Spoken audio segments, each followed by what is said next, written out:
जम्मू कश्मीर में हालिया तेज़ बारिशों, तेज़ हवाओं और ज़ालाबारी की वजह से जहां इंसानी जानें ज़ाया हुई और काफ़ी तबाही हुई है फसलों की भी और ख़ासकर मेवा बागात की भी, काफ़ी सारी प्रॉपर्टीज़ डैमेज भी हुई। और इस सब सूरत हाल के बीच में हम देख रहे हैं कल शाम से ही लोग जो है काफ़ी पैनिक हुए। कोई पेट्रोल पंप की तरफ जा रहा है, कोई गैस सिलेंडर लाने के लिए जा रहा है, कोई और एसेंशियल चीज़ें ख़रीदने के लिए जा रहा है। और कुल मिला के ये कि ये जो हमारा श्रीनगर जम्मू नेशनल हाईवे ये बंद हो रहा है कुछ दिनों के लिए, शायद हमारे पास स्टॉक मौजूद नहीं है और लोग तज़ब्ज़ुब के शिकार है और कुछ लोगों ने पैनिक भी क्रिएट किया है। इस सब के बीच में हमारे साथ है डिविजनल कमिश्नर कश्मीर विजय कुमार बिदुरी साहब। इनसे बात करेंगे कि जिस तरह से लोगों में ये क्योस कन्फ्यूजन है, क्या हमारे पास कितनी अवेलेबिलिटी है स्टॉक की। बहुत शुक्रिया सर आपके टाइम का। सबसे पहले जिस तरह से वेदर के बाद जो सूरत हाल बनी है, लोग अभी पैनिक हो रहे, कल शाम से आपने भी देखा, थोड़ा सा आवाम से आपकी गुफ्तगू डायरेक्टली कि हमारे पास स्टॉक क्या है, क्या वाकई पैनिक होने की ज़रूरत है या ऐसा कुछ नहीं है। जैसा आपने भी फरमाया, ऐसे कोई पैनिक होने की बिल्कुल भी ज़रूरत नहीं है।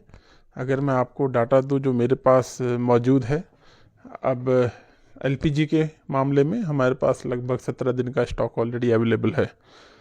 और अगर मैं कहूँ आपको पेट्रोल के हिसाब से, तो पेट्रोल मेरा एक दिन में लगभग 624 से 625 किलो लीटर यूज़ होता है। अभी मेरे पास 10,000 किलो लीटर मेरे पास मौजूद है, तो वो लगभग 16 दिन का पेट्रोल मेरे पास है। डीजल, क्योंकि हाईवे बंद है तो वैसे ही डिमांड कम हो जाती है डीजल की, बट स्टिल डीजल मेरा लगभग 1,000 किलो लीटर लगता है एक दिन में ऑन एन एवरेज। जो मेरा कंजम्पशन पैटर्न आजकल चल रहा है उसके हिसाब से मेरे पास अभी मैं बात कर रहा हूँ आपसे 12,500 किलो लीटर मेरे पास जो है डीजल मौजूद है, जिसे आप कह सकते हैं लगभग कि 12 दिन का मेरे पास स्टॉक मौजूद है।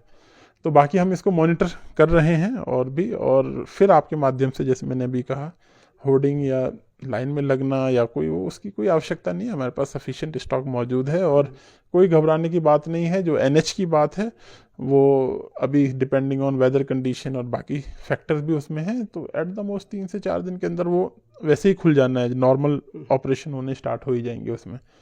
फिर हमारे पास मुगल रोड आप देख ही रहे हैं, वन वे ट्रैफिक के लिए वो खोल दिया गया है, तो ऐसी कोई समस्या नहीं आने वाली है। इसलिए निश्चिंत रहें, आप मुतमईन रहें, कोई ऐसी परेशानी नहीं। सर ये जो बाकी एसेंशियल्स है हमारे पास अपार्ट फ्रॉम एलपीजी या जो पेट्रोल डीजल वगैरह है, जिसमें हमारा चावल राशन की चीज़ें हैं, वो हमारे पास है इस टाइम। जिस तरह से मैंने आगाज़ में कहा कि लोग उस सिलसिले में भी शॉप्स का विज़िट कर रहे हैं। देखिए, जहाँ तक रहा अनाज की बात होगी, फूड ग्रेन्स की बात होगी, तो वो तो हमने प्रिक्योर करके ऑलरेडी डिस्ट्रीब्यूट भी कर रखा है। जब विंटर प्रिपरेशन की हम बात करते थे, मेरे पास अभी बफर में ऑलमोस्ट, जो एफसीआई का डाटा अभी हमने रिव्यू किया है, ऑलमोस्ट 1 साल तक का बफर हमारे पास रहता है, वो जो नॉर्मल प्रैक्टिस में जैसे वो रखते हैं।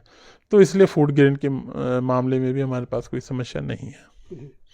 ओवरऑल जो अभी बारिशों के बाद या ज़ालाबारी के बाद जो पूरी कश्मीर वैली में जो नुकसान हुआ है, थोड़ा सा इसका स्टेटस जाएंगे डिफरेंट डिस्ट्रिक्ट्स के बारे में, और ख़ासकर जो साउथ कश्मीर में कहा जा रहा है कि जो किसान है वो काफ़ी परेशान हुए, थोड़ा सा स्टैट्स के, और ख़ासकर जो इलेक्ट्रिसिटी को लेके कि कहीं पोल्स ख़राब हुए हैं, कहीं कुछ ट्रांसफार्मर्स ख़राब हुए हैं। देखिए, इसमें जो ऑफकोर्स फ़र्क हुआ है, नो डाउट, किसानों के मतलब हमारी फसल थोड़ी बहुत, उसमें बहुत फ़र्क पड़ा है, स्पेशली जो साउथ कश्मीर के एरिया है, प्लस साथ में इवन कुपवाड़ा, बारामूला और बांदीपुरा के कुछ एरिया जो है जहाँ पे एप्पल की पैदावार होती है। अभी जब फ्लावरिंग उसमें आई थी तो उसमें इफ़ेक्ट हुआ है।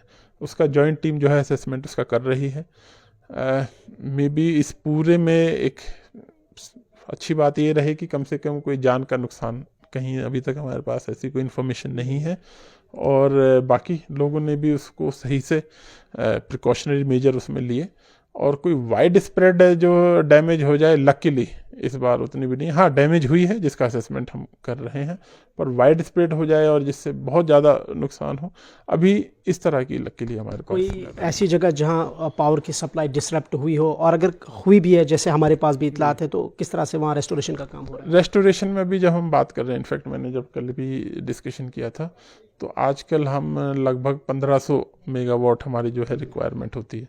अभी भी जब मैं आपसे बात कर रहा हूँ तो लगभग हमारा नॉर्मल उतने पे ही कंजम्पशन पैटर्न है। मेरा एक केरन का एक फीडर जो है वहाँ मेरा इशू है अभी जो चल रहा है, थोड़ा सा JNLM हॉस्पिटल के आसपास वाला एक फीडर में मुझे थोड़ा सा इशू आ रहा है, but we are working on that. और पीपल और अभी सर एक शिकायत आ रही है कि जब इस तरीके की मौसमी सूरत हाल बनती है तो कुछ एलिमेंट्स ऐसे भी हमारी सोसाइटी में जो मुनाफाखोरी, जो चीज़ों की जो कीमतें हैं आसमान को यहाँ छू जाती है, सो इस हवाले से कोई आपकी तरफ से डायरेक्शन या वार्निंग? जी, इसमें अभी सभी डिस्ट्रिक्ट से जो मीटिंग की है उसमें ये कहा है कि मार्केट चेकिंग टीम बना के रखें, और इस तरह के एलिमेंट्स अगर कोई है, इंक्लूडिंग ये, प्लस जो एक प्रैक्टिस रहती है कि बर्तनों में या कनस्तर में या उसमें कंटेनर में ले लेके जो पेट्रोल डीजल जो लेके जाते हैं उस पर भी जो है रोक लगाई जाए।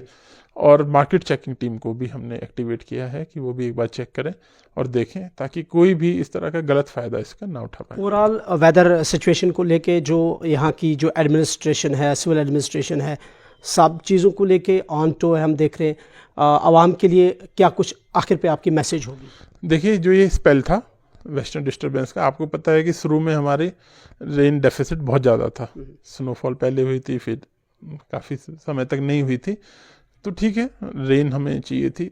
उस थोड़ा बहुत हमें इससे नुकसान जो हमने हुआ जिसका हम असेसमेंट कर रहे हैं, कुछ लोगों को ज़्यादा नुकसान उसमें हुआ है, उसका भी हम असेसमेंट कर रहे हैं।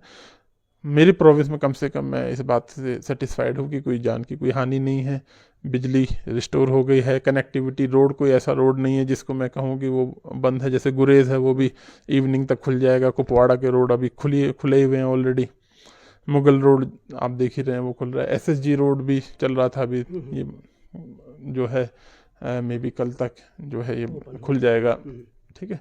तो सारी सिचुएशन को देखते हुए मैं कहता हूँ कि, और ये जो स्पेल है ये निकल गया है, अभी शाम को फिर से थोड़ा सा एक हल्का सा वेट स्पेल आने की उम्मीद है, लेकिन उसकी इंटेंसिटी जो कल आया था उससे भी हल्की आने की उम्मीद है, जो मौसम विभाग ने बताया। उसके बाद फिर मौसम क्लियर है। और जो वाटर लेवल है 15 फीट था मॉर्निंग में 11 बजे जब हमने देखा राम मुंशी बाग पे, अब वो धीरे रिसीड होना स्टार्ट हो गया, वो और रिसीड हो रहा है। तो इसलिए कोई घबराने या परेशानी की बात फ्लड की भी ऐसी कोई घबराने की ज़रूरत है, ना ही ऐसी कोई अलार्मिंग सिचुएशन? बिल्कुल नहीं है, जो हमने इसको मॉनिटर कर रहे हैं, क्योंकि 18 फीट पे हमारा जो है फर्स्ट वार्निंग लेवल आता है, तो भी 15 फीट सब तो नीचे वाटर रिसीड करना स्टार्ट हो गया है। वो सुबह 9 बजे था हाईएस्ट पे, उसके बाद फिर नीचे आना स्टार्ट हो गया है। तो अब आप ये रहे कि इस तरह की कोई सिचुएशन नहीं है या घबराने की बात नहीं है। तो बस आप सबके माध्यम से फिर ये रिक्वेस्ट करता हूँ कि इस तरह की होर्डिंग या अभी से सारा चीज़ भर के रख लें, और इस तरह की कोई घबराने की बात नहीं। वी हैव इनफ स्टॉक, आराम से कर लेंगे। बहुत बहुत शुक्रिया। डिविजनल कमिश्नर कश्मीर विजय कुमार बिदूरी साहब बात कर रहे थे मौसमी सूरत हाल के बीच में, जहाँ वादी कश्मीर में लोग कल से पैनिक हुए और पेट्रोल पंप्स का सफ़र विज़िट कर रहे हैं, और कोई कैन में, कोई किसी और डब्बे में पेट्रोल डीजल भर के ला रहा है। लेकिन कुल मिला के इंतज़ामिया का ये कहना है कि बिल्कुल हमारे पास जो स्टॉक है वो अवेलेबल है, ना सिर्फ आज दिन का बल्कि 15 दिन तक, चाहे LPG हो, चाहे हमारे डीजल हो, पेट्रोल हो, या जो अशियाई खुर्दनी है, सब अवेलेबल है और ना ही पैनिक होने की ज़रूरत है। और जहाँ तक बिजली सप्लाई का ताल्लुक है उसे भी पूरी वैली में रेस्टोर किया गया है और मौसम में भी बेहतरी आई है। और ख़ासकर फ्लड को लेके उसमें भी लोग थोड़ा सा कंसर्न थे, और इस हवाले से भी डिविजनल कमिश्नर कश्मीर साहब का यही कहना है कि उस पर भी मॉनिटरिंग की जा रही है, और वो भी उसकी जो सतह है वो कम होती जा रही है, और वहाँ पे भी कोई पैनिक होने की ज़रूरत नहीं है। गुलिस्तान न्यूज़ के लिए मोहसिन अल्ताफ़ के साथ इमरान आइकू, श्रीनगर।